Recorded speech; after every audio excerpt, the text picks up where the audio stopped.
Culp's smart uniform showed off his hand with a needle and thread. The new recruits were wrong. War wasn't going to be short, nor easy, or glorious. No, they weren't just going to bloody the nose of the Federals in one glorious, manly face-off. The county's best families sent John Yates Bell and Edwin Gray Lee there with servants and heavy trunks, thinking just that. Wesley's commander was a mercurial professor from the Virginia Military Institute, but this professor, Thomas Jonathan Jackson, got rid of the trunks and illusions. The finer family's women fulminated when Colonel Jackson summarily dumped all their lovingly stitched tents for their boys to allow fleeter movement of his regiment.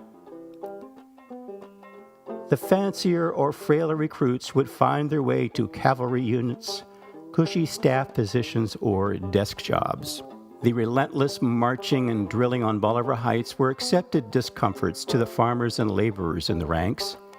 These remaining recruits were the kind of men who artist, writer, and Martinsburg native David Hunter Strother called half horse, half alligator.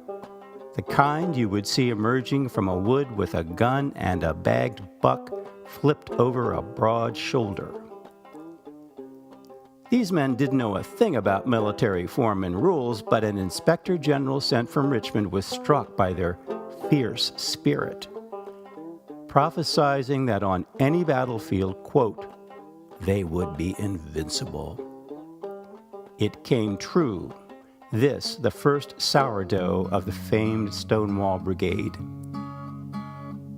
These 800-some men departed for war on June 13, 1861, some making their way up the Potomac, destroying bridges as they went, and settling down at Falling Waters not far from Williamsport. On July 2nd, they fought a field of bluecoats there, one worn by Wesley's brother, William. Brother, truly fought brother, gun barrel facing gun barrel. The Shepherdstown men pressed on to the First Battle of Manassas Bull Run on July 21st, where General Jackson was dubbed Stonewall. Both battles there were where the most of the 2nd Virginia's recorded killing in action took place. 28 of the 60 men in the 2nd Virginia who were killed in action in a total of 17 major battles died on that field. That fall in 1861, John Snyder joined Arthur and Culp in camp, leaving behind his worried wife, Rachel. Came winter, and Stonewall, owing all his actions to his God, had Culp, Snyder, and Arthur chattering under snow-covered canvas blankets in the mountains of West Virginia. John Snyder, just shy of 39 years old and with 5 young ones back home, wrote Rachel on January 16, 1862, I will try and give you a faint idea of our march and suffering for the last 16 days through the mountains. The first 3 nights, we had to lay out without anything to cover us but the snow that fell on us, and nothing to eat except what we had in our haversacks. They welcomed spring, marching down the valley with the first blossoms.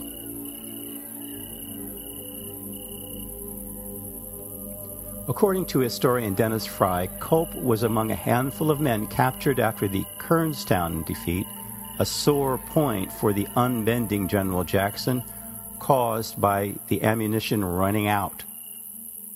8 of the 34 men captured across the 2nd Virginia's regiment's 10 companies were from Company B, mostly Shepherdstown men. In the darkness after the battle, Culp and the others wandered into federal hands and were sent to Fort Delaware, where they languished until their release a few months later on August 5, 1862.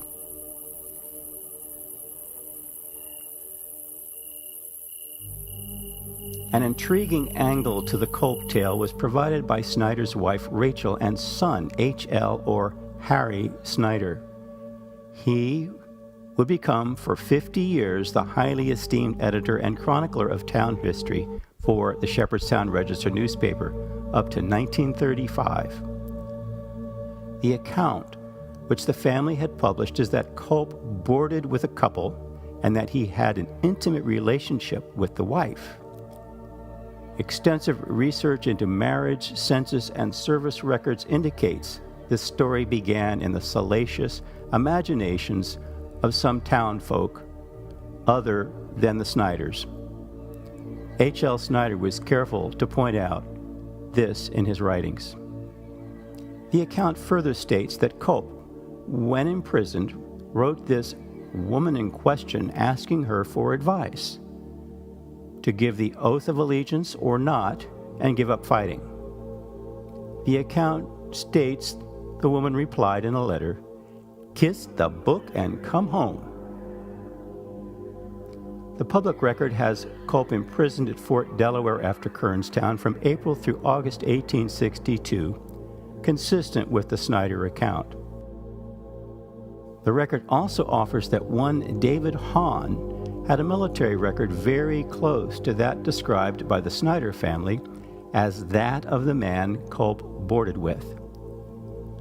Hahn, too, was wounded and imprisoned from July 1863 until 1865, consistent with the Snyder account that the Culp associate was imprisoned and refused to give an oath of allegiance, being released only near the war's end. The lurid side tale of young, diminutive, and bumptious Culp having his way with a lady plausibly came from Culp's own mouth as he marched for hours and days alongside John Snyder.